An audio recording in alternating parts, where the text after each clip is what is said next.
Hello, જાગુસ kitchen જર્નીમાં આપ સૌનું સ્વાગત છે.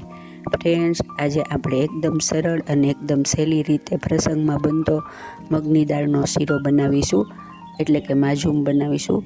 આ એકદમ ટેસ્ટી, એકદમ ઇઝી અને ખાવામાં તો એટલો સુપર છે ને કે હું તમને શું કહું. તો ચાલો શરૂ કરીએ. સૌથી પહેલાં મેં અડધો કપ મગની દાળ લીધી છે. હવે તેને આપણે કોરી આવી રીતે શેકી લેવાની છે. કોરી જ શેકવાની છે. ગેસની ફ્લેમ મીડિયમ ટુ લો રાખવાની છે, જેથી આપણી દાળ બળી ન જાય અને સરસ રીતે શેકાઈ જાય. સરસ ગોલ્ડન બ્રાઉન કલર આવે ત્યાં સુધી તેને શેકવાની છે. આવી રીતે આપણે તેને ધીમા ગેસે શેકતા રહેશું. 5 મિનિટમાં તે સરસ શેકાઈને રેડી થઈ જશે. ત્યારબાદ આપણે તેને ઠંડી થવા મૂકીશું અને રૂમ ટેમ્પરેચર ઉપર આવે ત્યાં સુધી તેને ઠંડી થવા દેવાની છે. દાળ ઠંડી થઈ જાય એટલે આપણે તેને મિક્સરના જારમાં લઈ લઈશું. ગ્રાઇન્ડર જાર આવે તેમાં લેવાનું છે અને ત્યારબાદ તેનો સહેજ કોર્સલી એવો પાવડર બનાવીશું. સાવ ફાઇન પાવડર કરવાનો નથી, થોડુંક સહેજ કકરોરીએ એવી રીતે પાવડર બનાવવાનો છે. જુઓ, આવો પાવડર આપણને જોશે. હવે એક પેન મૂકીશું અને તેમાં 2 ચમચા જેટલું ઘી મૂકીશું.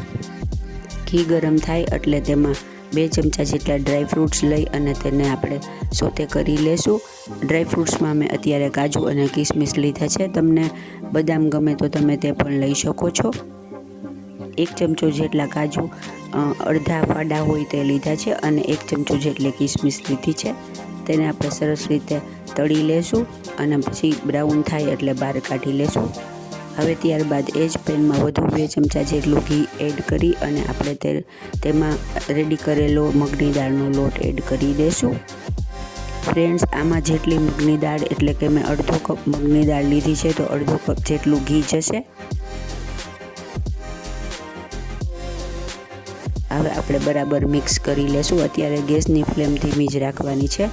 ઘી અને લોટ સરસ મિક્સ થઈ જાય ત્યાં સુધી આપણે તેને ધીમા ગેસે મિક્સ કરી લેશું અને પછી ગેસની ફ્લેમ સહેજ ફાસ્ટ કરી અને તેને શેકતા રહેશું. ગેસની ફ્લેમ સાવ ફાસ્ટ કરવાની નથી, મીડિયમ ટુ લો જ રાખવાની છે અને ધીમા ગેસે આને શેકવાનું છે, જેથી આપણો મગની દાળ એકદમ સરસ રીતે પહેલાં શેકેલી જ છે જ પણ એમ છતાંય સરસ શેકાઈ જાય અને તેનો ટેસ્ટ એકદમ ખૂબ જ સરસ અને રીચ આવશે. ફ્રેન્ડ્સ, જો તમે મારી ચેનલ પર નવા હો તો મારી ચેનલને સબસ્ક્રાઈબ જરૂરથી કરજો અને બાજુમાં રહેલ ઘંટડી દબાવી દેજો, જેથી મારી નવી રેસીપીનું નોટિફિકેશન સૌથી પહેલાં તમને મળે. જો આપણી દાળનો કલર ચેન્જ થવા લાગ્યો છે, એકદમ ગોલ્ડન બ્રાઉન થાય ત્યાં સુધી આપણે તેને શેકશું. આપણું મિશ્રણ એકદમ લાઇટ થઈ જશે. ત્યારબાદ આપણે તેમાં જેટલો મગની દાળનો લોટ લીધો છે તેટલી જ ખાંડ લેશું, એટલે કે અડધી કપ જેટલી ખાંડ અને ડબલ દૂધ એટલે કે 1 મોટા કપ જેટલું દૂધ લેશું. વાટકીનું માપ સેટ કરી લેવાનું છે. જેટલો તમે લોટ લીધો હોય તેટલી જ ખાંડ અને તેનાથી 2 ગણું દૂધ લેવાનું છે. હવે આપણે તેને ચલાવતા રહેશું. ખાંડ, મગની દાળનો લોટ અને ઘી સરખા પ્રમાણમાં અને દૂધ આમાં ડબલ જશે. આ તેનું પરફેક્ટ માપ છે. આ માપ લઈને તમે બનાવશો તો તમારી મગની દાળનો શીરો એકદમ જોરદાર બનશે. હવે દૂધ બધું એબ્ઝોર્બ કરી લીધું છે અને પેન ઘી છોડવા લાગ્યું છે. જુઓ, આપણો શીરો મગની દાળનો એકદમ સુપર રીચ, ટેસ્ટી અને યમી રેડી થઈ ગયો છે. હવે આપણે તેમાં તળેલા ડ્રાયફ્રૂટ્સ એડ કરી દેશું.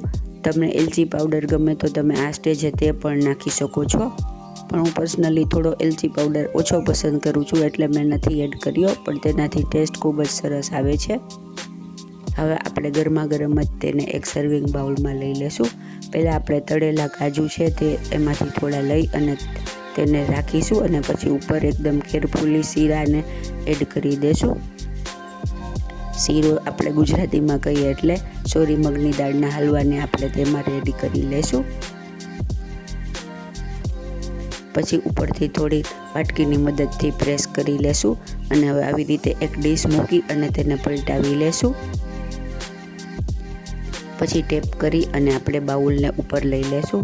જુઓ, આપણો એકદમ ટેસ્ટી, યમી અને જોરદાર મગની દાળનો શીરો એકદમ સરળતાથી બની અને રેડી છે. તો તમે પણ આ વખતે રવાના શીરાને બદલે આ શીરો ચોક્કસથી બનાવજો. બધાને મજા જ પડી જશે.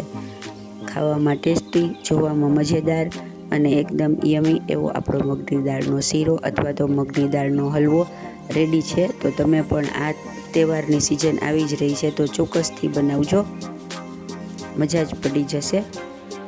ફ્રેન્ડ્સ, જો તમને મારી રેસીપી પસંદ આવી હોય તો મારી ચેનલને લાઇક, શેર અને સબસ્ક્રાઈબ જરૂરથી કરજો. ધન્યવાદ.